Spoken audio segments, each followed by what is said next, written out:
Now, I'll talk about diabetes and heart disease probably more from a nursing perspective because, interesting being a naturopath in Australia, we're not allowed to say we treat diabetes, so I'd never say that. I do assist people quite regularly with blood sugar issues, and that I'm allowed to say. So from a nursing perspective, I can get away with that title. So let's just have a wee look, shall we, at some things. Some of these slides are used in other presentations in men's health and the women's health, but I've just recovered them here just to freshen your mind up. So in America and Australia, at least 6 out of 10 people are overweight or obese, and it's unfortunately still on the up. The financial cost is incredible, and that's because people go on to have what's called comorbid diseases when they're overweight, and comorbid means that they end up, not just being overweight, they end up with knees that go on them, so they need total knee replacements. Their hips will go, they need hips replacements. They'll end up with high blood pressure because the blood's got to pump all this extra blood around a larger body. Blood pressure goes up, that will then damage the kidneys, it will damage the back of the eyes, lead to high blood pressure and chest pains, heart disease, all sorts of things. So body mass index or being overweight is now the leading cause of premature death and disability in Queensland. Sorry, it's 2007. I misquoted it before. It was published in 2010. Overtaking tobacco. It's quite remarkable, really, that statistic.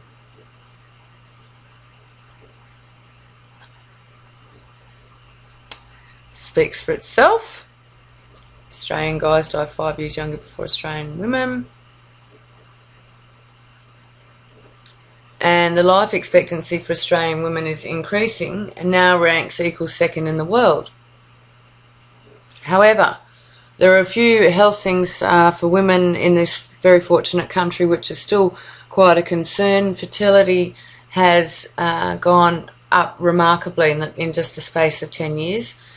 So in the year 2000, infertility, it was affecting 1 in 10 couples. In 2010, was affecting 1 in 6, and with current research and trends, I'm predicting by 2020 it's going to be affecting 1 in 4. 1 in 4 couples can't have a baby naturally. That's huge. 50% of people are overweight. Breast cancer is affecting 1 in 9, and heart disease is the number one killer.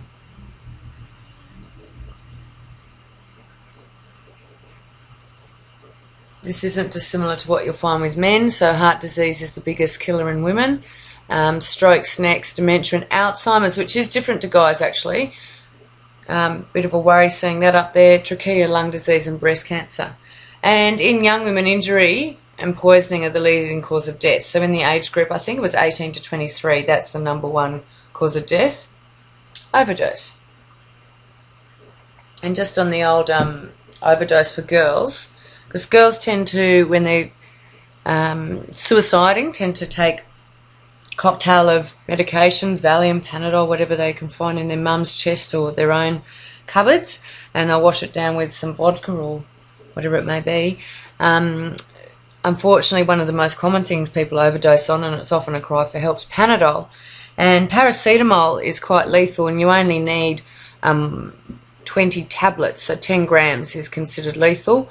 So 20 tablets is enough to kill you. And what happens, I've worked in accident emergency for years, so I've seen quite a few of these come through the door.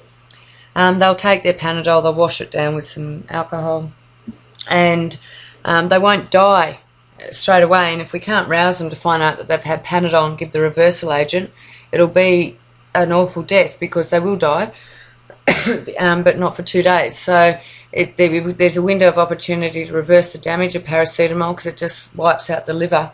And if you don't get that into them within 12 hours, then they're gone. And quite a few have woken up in intensive care. Oh, I didn't mean to do it. It's like, too late. Your liver's gone, and unless you get a transplant, they're kind of dead. And unfortunately, I have nursed and looked after way too many young women who have died as a consequence of paracetamol overdose. In guys, pretty similar list. Heart disease, trachea and lung cancer, stroke, prostatic cancer and lower respiratory diseases. No Alzheimer's and dementia, but this one is also a huge worry that the 10th leading cause of death in Australian guys is suicide and self-harm. And when you look at how men tend to end their lives, it's usually more dramatic than just taking Panadols and sliding away. they tend to use guns and jump in front of trains or drive their car into a tree. Cancer, heart disease and increased rate are all in our control. And I guess this is the positive message, even though I'm sounding like it's doom and gloom. The good thing is that we can do something about it, and I'm assuming you're listening to this because you're passionate like me and see this as a huge opportunity to improve people's lives. Better nutrition, exercise and less stress. It's a really easy remedy for all of those things, but delivering it in a timely manner where people can actually take it on board and see it as a positive and not, so many people say, I hate exercise. Until we change that psyche in them, then we are really just taking a horse to water and trying to make it drink. It's so much better when it comes from within and they get it and they really want to nurture themselves and exercise because they love it. That's where we need to get people moving towards and feeling more, I guess, inclined to look after themselves through good nutrition, exercise and happiness because it feels good. So let's talk about cardiovascular disease. It encompasses all vessel disease, so heart problems, and there's lots of myopathies, palpitations, holes in the heart, blockages, stroke, blood clots, ischemic diseases and diabetes all come under cardiovascular disease. As I said, they're very preventable, a lot of these things, very preventable. 30%, so 1 in 3 people who has their first heart attack will die from it on the spot and fail with resuscitation. Of those who do make it to a facility, a hospital, 1 in 3 is dead in the first year anyway due to complications arising from this heart attack. So I've got a little tickle in my throat, so I keep diving down on my water. Preventable causes of death, this speaks for itself. This is from Wiki and it has changed, as I said. Overweight's now number 1. In Australia anyway, that data, I'm not too sure what country that was from, but in Australia it's definitely being overweight and obese is the highest preventable cause of death. So stress is the second biggest payout for work cover in Australia behind musculoskeletal injuries and so neck pains and back pains. Stress is the next big thing. And we know that both cancer and heart disease is highly linked with stress. Risk factors for diabetes and heart disease, all of these. So with diabetes, there's quite a few forms of it. You may have heard of them. One's called an IDIM or an insulin-dependent they're called IDIMs, insulin-dependent diabetic mellitus or IDDM. And IDIMs, they can get that at any age. Usually juvenile diabetes is full-blown, they need insulin. And that's considered through the naturopathic worlds to be an autoimmune disease. That's where the white blood cells turn on the body, a bit like rheumatoid arthritis, you may have heard of that. But in this instance, the white blood cells turn on the pancreas and start eating the beta cells within the pancreas, so you fail to produce insulin. Or if it's produced, it's really quite defunct insulin. So these people need insulin to shuttle the glucose into the cells. Without it, they die. The most common form or the preventable form of diabetes is called non-insulin dependent diabetic mellitus or NIDM, and that's generally caused by poor diet, being overweight, sedentary lifestyle, and the theories are, they're not too sure exactly, but the theories are that the insulin becomes blunted, so it doesn't have the same effect, or it can't penetrate through the fat, or it just doesn't respond. And once again, I've got to be careful what I say, but I guess I've seen enough people reverse their NIDM state to a non-NIDM state to know that it's doable. I consider in my clinic gestational diabetes as a form of diabetes because it's a blood sugar issue, as well as polycystic ovary syndrome, which is that high testosterone. I also treat that as a pseudo-diabetic state, if you like, because they also have insulin issues. There's a couple of other states where with brain tumours and things, they can be flipped into a diabetes mellitus, which is it's induced by a different phenomena, but they can end up with a transient diabetic picture that usually resolve once the head's sorted out. And drug overdoses and things similarly can create a pseudo-diabetic picture short term. So other risk factors for heart disease and diabetes, high blood pressure is just deadly. If you can imagine having a hose that's watering a garden, nice beautiful flow coming out the end, and then you tread on it, tread on the hose, occlude it, and bring the lumen or the size of the hose to be smaller, what you'll do with that compression is increase the pressure through the hose. And that's what happens with blood pressure. So any restriction or constriction will increase the pressure, and that can cause a lot of harm because of all the friction as it travels through those vessels, and it can create damage and harm and ultimately clots. So, and damage to the very fine capillaries which are found behind the eye. So macular degeneration and glaucoma and other eye diseases can be due to high blood pressure, and they can also damage the glomerular process in the kidneys, which are also very fine arteries, so you can end up with renal failure from high blood pressure. Cholesterol is a big cause or contributing factor to heart disease. Interesting, cholesterol, there's good cholesterol and there's bad cholesterol. In isolation, it's really hard to say that people die from high cholesterol because it's just a contributing factor. And when you've got high cholesterol, the body, or high LDL, which is low density lipoproteins, which are big fat molecules, the body tries to get them out of the circuit, tries to get them out of the system, and it deposits them in what it thinks is quite a safe place, which is in the smooth muscles around your arteries. But what it means is over time that your smooth muscles around the coronary arteries and even in the carotids, which go up into your throat to supply the blood to your brain and other areas around your body, can get these fatty components around them, and that can mean that the arteries aren't as pliable and elastic. And it also means if there's an infection that they can rupture, and the lipid matter can squirt out and create a clot. So you can have a heart attack or a stroke as a result. So it's a definite risk factor, and it's something that can be measured quite easily, and the measurements are quite reflective of what's happening inside the arteries. Family history for heart disease, definite links. So if someone tells me that their dad's dropped dead at 50 and mum had heart issues at 60s, I've got my warning bells on. Inactivity also is a huge factor here, as is stress. And stress is an absolute killer. It pushes cortisol up, which pushes blood pressure and cholesterol up. Stress pushes adrenaline and noradrenaline up, which also do those things. And if you eat while you're stressed, you'll make extra fat, which goes around your tummy.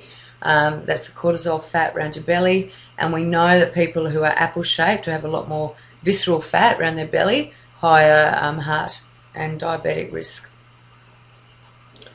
So what do we do to test for these people? Blood pressure, and blood pressure is one thing you could probably do yourself. So we're aiming for 120 with a nice low diastolic of 70 to 80. High blood pressure is problematic, so anything really over 130, 140, more than half of the day really is too high. We really need to get that down. And you can get that down with low salt diets, so keeping their sodium intake to under 1,500 milligrams a day. One Nando's salad has 1,500 milligrams of sodium, so it forces people to read what they're eating. Most things in a tin, most things in a packet, even bread has a fair degree of salt, so you want to get salt out of their diet. In fact, if you want to help people with, let's just go back a slide, most of these things, apart from that, actually, let's just forget that. If you want to help people with weight and blood pressure, I was going to say, and cholesterol, get them to stop eating anything in a packet. Instantly, they're going to improve their nutrition and get rid of a fair bit of salt. Blood tests, homocysteine and ApoA are done on blood test, and a good, anything over 9 with a homocysteine should be treated, and folic acid and B12, which are just natural vitamins, are the way to bring that down. An ECG or electrocardiograph tells us the electrical activity through the heart, and you can tell from that if there's damage, or if there's, sometimes you can tell if there's constrictions, or if there's a more muscle on one side of the heart, which can give you an idea of what's going on with the heart itself. An echo is like an ultrasound of the heart, and it's a really good way to determine the tone of the muscle, if it's all contracting in unison, excuse me, what the valves are doing. So echoes are quite useful. Angiograms, when they stick the little periscope either through the femoral artery, which is in your hip, or through the radial artery near your wrist, and they thread it all the way up to the top of the heart, squirt a bit of dye and take photos, and they can tell the blood flow through the heart from angiograms, and they can tell if there's blockages or not. And an MRI is a magnetic resonating imagery of the heart that can pick up soft tissue damage and a few other things. And diphthalium scans are more sophisticated tests. These bottom two aren't done routinely. All these others are. So, heart disease, blood sugar management, which is affecting a lot of people, highly preventable through good diet. These people need to eat fresh. Organic, fantastic, but definitely nothing in a packet just because of the salt and the carbs and the chemicals that their body's got to cope with.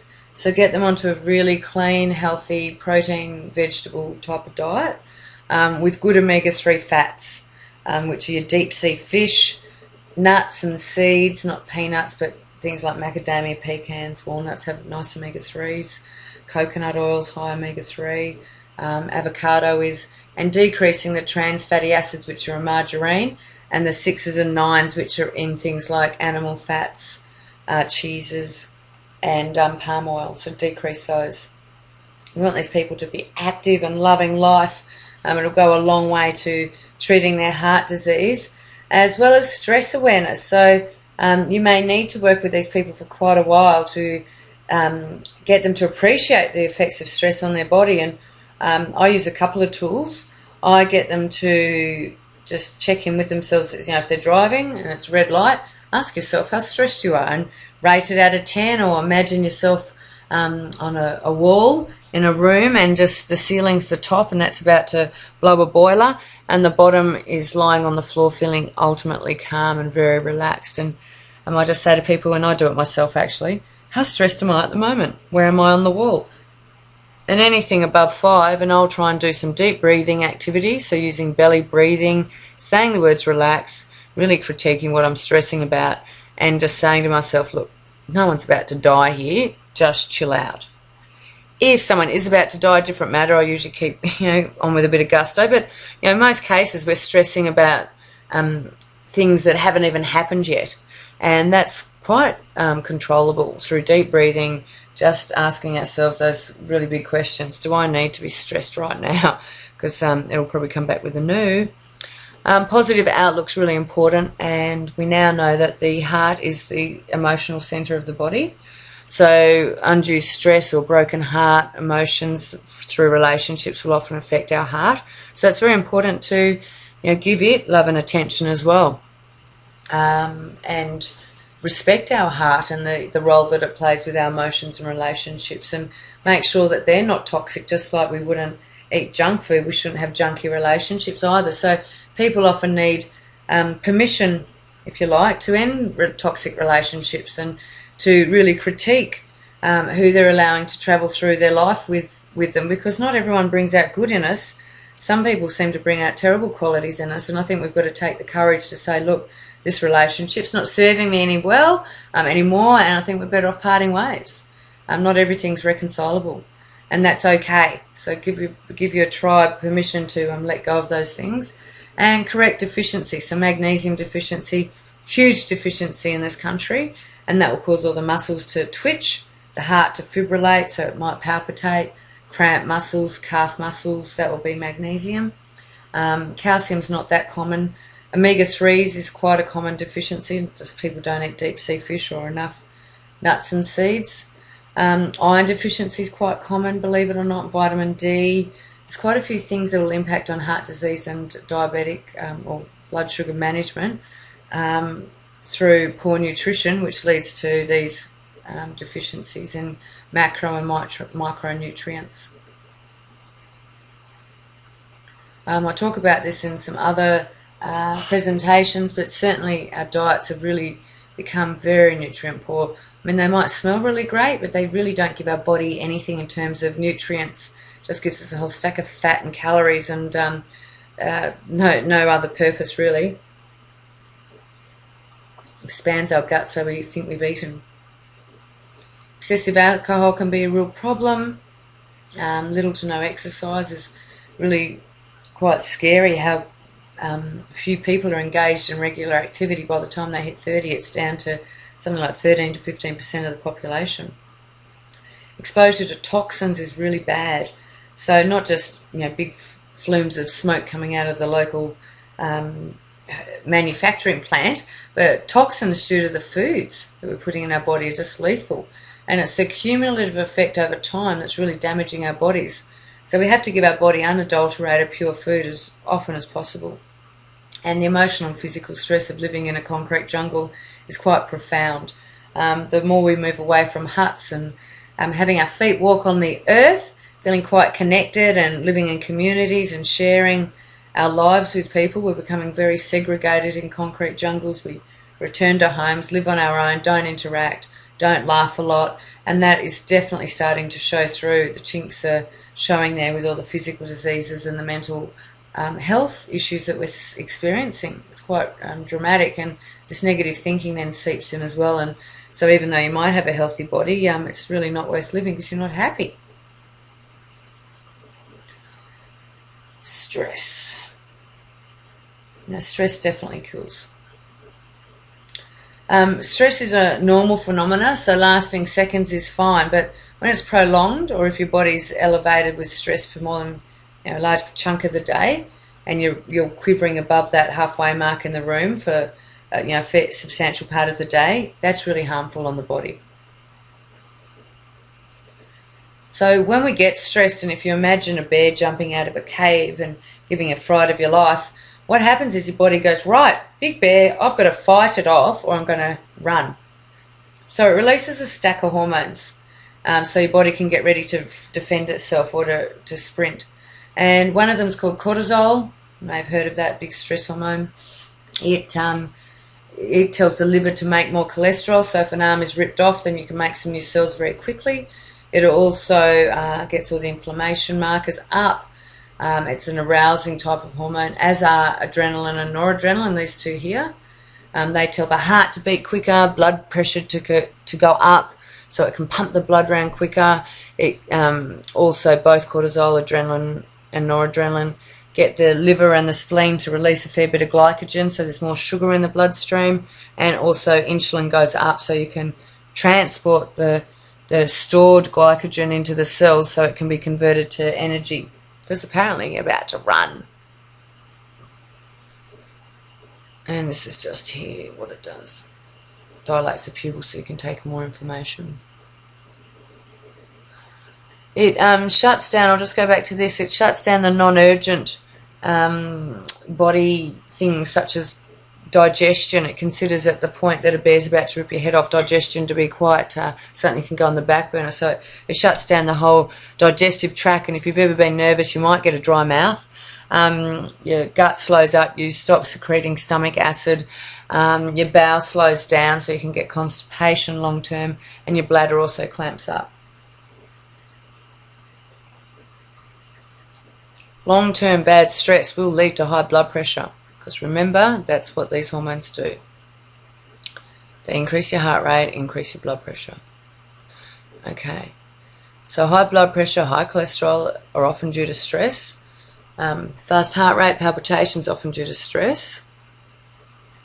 Insulin issues, blood sugar issues often due to stress. Fat around your tummy definitely is high cortisol, so eating when you're stressed is bad. Chronic constipation can often be due to stress. Urine retention. And an interesting one is bloating in the afternoon after people have eaten lunch, and they start, they say, I wake up in the morning, my tummy's flat, but by the afternoon I feel pregnant. And that's often because they're guzzling food in when they're in a stressed state, maybe eating in front of the computer, and their brain is activated, or they're stressed and their gut will be switched off. So if you go and shove a stack of food into that system, it just creates bloating, and your body will turn it into fat and deposited on your belly and come back to it maybe at a later date, maybe not. Left untreated, all those things go on to be two major contributors to this: strokes and irritable bowel. Very preventable diseases. Also left unchecked, they will affect your relationships because you'll become more irritable and stressed and reactive. Can definitely, in men, you drop your testosterone due to burnout and high stress, and you'll end up quite depressed and anxious, and start avoiding things that you normally used to enjoy. And for women, bad stress can push our testosterone up, which makes us quite agitated and irritable, and it can also bump our estrogen, our E1 up, which can also make us quite aggro and aggressive and sad and teary and depressed and anxious, all just from being stressed. Low satisfaction in any particular role. So it might be in the workplace, or it might be as a parent, or it might even be in something you love, like sport. You might just find that it's just not ticking the boxes for you anymore, and that could be because you're governed by stress. Panic attacks can result in poor self-esteem. So stress is really bad for so many things, physical and psychological. Now, diet, nutrition, the power of how you eat is quite important, and really it sounds bizarre in such a sophisticated modern society that we've got to retrain people how to eat properly. Now, clearly eating like this while you're driving is not healthy, because your stress hormones will be activated because you should be concentrating, which means your gut's going to be off. And despite the foods being pretty poor selection, which, it's really hard to eat a salad on your lap while you're driving on a highway. These foods are much easier to eat while you're driving a car, but not healthy. So you're eating dead calories, lots of them, in a gut that doesn't want to receive them, so it's going to get hoarded as fat. So people are mindlessly eating, which means they're not focusing on their food, which is why I love the Mediterranean philosophies, because in the countries around the Mediterranean coastline, they love their food. They see it as a celebration every day to eat amazing fresh produce, and they create these wonderful salads and fresh foods to share with their family and friends over laughter, and they're very attentive to their food. As opposed to here, where it's almost like a tick box. I've just got to eat, so I'll shove it in there, go, I've eaten, back to work. So I think this more works better, where it's not. So mindless eating, something like 93% of people eat in front of a TV. So their mind's not on the food at all, it's on the TV. So how can you expect your stomach acids to kick in when you're not even aware that you're shoving food into your mouth? It just becomes a bad habit, like this lady here. If we eat quickly, you will overeat, because it takes at least 20 minutes for the receptor sites in the gut and the stomach, once it's expanded, to feed that information back up to the brain to say you've had sufficient food. Some people undereat, or they don't eat enough of the right foods. Emotional eating, so the pleasure centres get aroused by eating certain foods, chocolate, wine, just guzzling. The act of guzzling can also stimulate our GABA receptor sites and be calming. And there's also this phenomena where if we eat foods, if we've got high cortisol due to stress, if we eat sugar foods, sugar will actually mitigate and bring cortisol down a little bit, which is one theory why chocolate can make us feel a little bit calmer. And stressed eating, as I've alluded to before, will lead to that tummy fat, and it will lead to bloating and really quite nutrient poor humans, despite the fact that they might be eating reasonably healthy food. But if they're stressed while they're eating, they won't get any of the nutrient value of that food. Look at sugar. I just find it fascinating. I have, over my time as a practitioner, had quite a few people, and women, guys, doesn't matter, telling me they have 2 to 4 litres of Coca-Cola a day. And it becomes an addiction. This is how it all happens. Places like America and Australia, even Russia, one of their main exports is sugar. This is back in the 50s, when sugar was seen to be funky and cool, and was certainly sugar swing, serve some. Sugar's got what it takes. It was the whole propaganda was to eat more sugar. So sugar levels can contribute to you feeling very balanced. So if you've got a high blood sugar, it actually makes you feel quite hyperactive. And if you've ever seen children have soft drink, within 15-20 minutes they're just bouncing all over the place, and that's because their blood sugar's gone up. Takes a little bit of time before insulin kicks in, then it'll drop it down, and then they'll hit a slump within half an hour, and then they're the reverse, and down here where they're cranky and irritable because they've got low blood sugars. But in the first instance, hyperactive, anxious. As adults, we tend to get irritable or snappy. We can get sleepy, and with a high blood sugar, you will definitely start to make fat. It's called lipogenesis. So that's when excessive carbohydrates, even though they're sugary foods, will get turned into fat. Low blood sugar levels, on the other hand, can make us quite drowsy and apathetic, just can't be motivated, can't get off the couch, can drop our moods, can give us vision problems, headaches, the shakes, so our hands can shake. Because the blood sugar's dropped, our body wants to pick the sugar level up, so it'll start seeking out carbohydrates or sugar-rich foods. It will make you look for another coffee, so that's a stimulant, or a Red Bull or an energy drink, because that will bring your blood sugar up, and alcohol. And interesting, even with a low blood sugar, the body goes into feast or famine mode and starts producing fat. So the idea is really to keep your blood sugar between 4 and 5, it's in Australia, which means regular snacking every 2 to 3 hours, and protein carb, never carbs on their own. So carbs really are plant foods. They tend to be high in water, some vitamins, minerals, and sugar, which is why they're classified as a carbohydrate, means 6-chain sugar ring or glucose ring. So all these foods here are sugars. Even this is sugar. Look, these guys, fruit does have some sugar, but nowhere near the amount of, and so obviously those little guys do, but nowhere near the amount of these. So fresh fruit and veggies are where it's at. And that's where I'll leave it for the heart and blood sugar diabetes recording. So just going back to the lifestyle things, we want them to exercise regularly and learn to love it. We want them to eat really well. Lots of omega-3 fats, but not many saturated fats. Watch the grains, tend to get the veggies, the energy, the carbohydrates from green leafies and other vegetables is fantastic. Make sure that they've got positive thinking and that their heart's not broken. So a lot of people have broken hearts. And that they're also doing reflective downtime each day, not just all up activities that are quite stressful. They need to be factoring in the down activities to balance their hormones and bring them back down again.